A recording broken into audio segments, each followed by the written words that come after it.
Welcome to the world of werewolves. Subscribe now. The Lunar Tide Paradox, the Epic of Symbiotes, the First Blood, Tainted Tide, the Rift of the Gears. Chapter 3, Scars of the Thunder Core, the Gift under the Norwegian Aurora. Tromsø, illuminated by the Aurora after the polar night, Kylan huddled under the rust-covered metal stairs of the abandoned quantum observatory. The rustling sound of the pocket watch gears was particularly harsh in the silence. She pressed the burning gear-shaped birthmark on her palm, staring at the slogan "Purified Gene Impurities" projected on the snow by the distant Silver Cross airship. The nanorobot arrays at the bottom of the airship were sweeping across the snow-covered plain like locusts. "They're tracking the resonance frequency of the werewolf spirit gene," she muttered to herself, her fingertips brushing against the quantum smoke canister she took from the grey-white city in London. 3 days ago, when the killer from the Shadow Clan was tracking her by smell, the smoke she accidentally inhaled made the world fade to grey-white, but it also temporarily blocked the scan of the gene lighthouse. At this moment, the radiation warning sign on the outer wall of the observatory flickered on and off in the Aurora, as if guiding her towards a fateful node. The door hinge of the experimental cabin creaked loudly.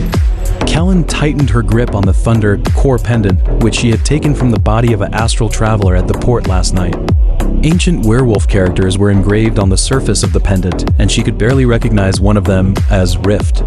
Behind the frost-covered console in the cabin was a 3-meter diameter spherical thunderstorm simulator, and the ice crystals condensed on the glass cabin wall showed strange gear-shaped patterns. "Serena once recorded symbiote data here," she said, her fingers gliding over the dusty logbook. The signature date was May 19th, 2021, exactly the same as her birthday. The scrawled werewolf characters on the edge of the page translated to, "The symbiote of light and darkness must be tempered in thunder." Suddenly, the roar of the airship came from the distance. She gritted her teeth and pressed the Thunder Core pendant against the biometric identification area of the cabin door. A blue light flashed, and the cabin door opened with a thud. The low temperature inside made her breath condense into white mist. The core of the thunderstorm simulator was a suspended gear-shaped device, astonishingly similar in structure to the parts inside her pocket watch. When she reached out to touch the glass cover, her birthmark suddenly heated up, and the gear device began to rotate counterclockwise. The Aurora collector on the cabin roof introduced a green light band into the core, outlining a wolf-shaped silhouette like liquid metal in the darkness. "Warning! Unauthorized gene access!" A mechanical female voice suddenly sounded, and dozens of syringes popped out from the cabin wall. The fluorescent liquid inside flickered in the dim light. Kylan instinctively stepped back but knocked over the nearby experimental table. Yellow documents scattered all over the floor. All were experimental records of the resonance between the werewolf, spirit gene, and electrical energy. In one of the photos, Serena was operating the gear device with a silver finger cot, and the background was the scene of the awakening of the Arctic ice sculpture in 2012. The searchlight of the airship swept across the dome of the observatory. Kylan spun around and saw her shadow distort into a Volf shape on the cabin wall. The pocket watch gears suddenly rotated in reverse, and an electric current rushed up her arm along the pendant. Her Volf claws instinctively tore through the protective glass, and the gear-shaped birthmark on her palm resonated with the core device. Boom! The Aurora collector burst under the strong magnetic interference. Tens of thousands of volts of electric arc split into the experimental cabin. In the intense pain, Kylan saw her Volf claws covered with blue-white electric current. The Thunder Core pendant melted and embedded into her collarbone, and a spider web-like pattern of lightning appeared under her skin. Each pattern coincided with the rusting track of the pocket watch gears. When she swung her claws to shatter the approaching drone, the electric arc condensed into the shape of a wolf's head, leaving a dazzling light mark in the night sky. "This isn't ordinary energy," she gasped, pressing her painfully throbbing chest. The gear-shaped birthmark was absorbing the surrounding electromagnetic pulses. In the rust-scented greenish-blue smoke coming from the pocket watch, there was a faint hint of the Aurora's green. Suddenly, the Silver Cross soldiers in the distance froze collectively. Their nano-silver armors were repeatedly playing the surveillance video of Kylan's first awakening. Volf claws, with human fingerprints, tearing apart a mechanical werewolf. The emergency lights in the experimental cabin came on. Kylan then noticed that a huge star chart was engraved on the dome. Each constellation was a combination of gears and Volf claws. In the position of Ursa Major, she found Serena's signature. Next to it, in werewolf characters, it read, "When the Thunder Core resonates with the werewolf spirit, the symbiote will become a living reactor." The date below was exactly her birthday, and the gear coordinates at the center of the star chart pointed to the time anchor in the Arctic Ice Sea.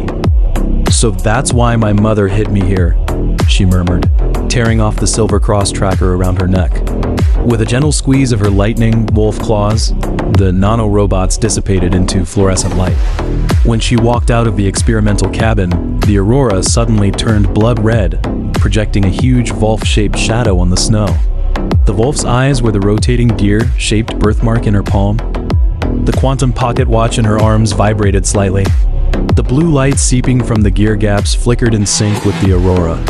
Kylan then noticed that on the last page of the logbook in the experimental cabin, a gear rift was drawn, and the black rose growing from the rift had exactly the same pattern as the one on her birthmark. In the distant aura, there seemed to be a semi-transparent figure waving at her. It was Ava in a Silver Cross laboratory white coat, holding a melting ice crystal rose in her hand. "The symbiote must endure both light and darkness," Serena's voice suddenly sounded in her mind. Kylan looked down at her arm, where a blue light like an electric arc flowed at the junction of human skin and Volf fur. She clenched her fist, and the lightning Volf claws condensed into a gear shape in her palm. Miraculously, the rusting progress bar of the pocket watch gears reversed by 0.5 millimeter. When the Silver Cross airship approached again, Kylan leaped onto the top of the observatory. The Thunder Core pendant on her chest buzzed. She spread her arms, letting the Aurora pour into her birthmark. In an instant, all the hair on her body was covered with electric arcs, turning her into a Volf-shaped statue flowing with energy. The soldiers below were horrified to find that their weapon systems were identifying Kylan as the Quantum Rift Core, and the crosshairs of all their sights turned into the pattern of a gear rift. "Let you see what a real rift is," Kylan growled and swung her claws. Dozens of lightning bolts split down from the Aurora, carving a huge gear array pattern on the snow. The engine of the airship caught fire and crashed in the electromagnetic pulse. In the light of the explosion, she saw her shadow stretched by the Aurora, and under her Volf claws was a fusion totem of gears and roses, the last graffiti her mother left in Iceland. Suddenly, a clear click sounded from the pocket watch in her arms. A yellowed note fell out from the gear gaps. It was in Serena's handwriting. "During the Aurora eruption in 2021, I planted the seed of the symbiote in Iceland.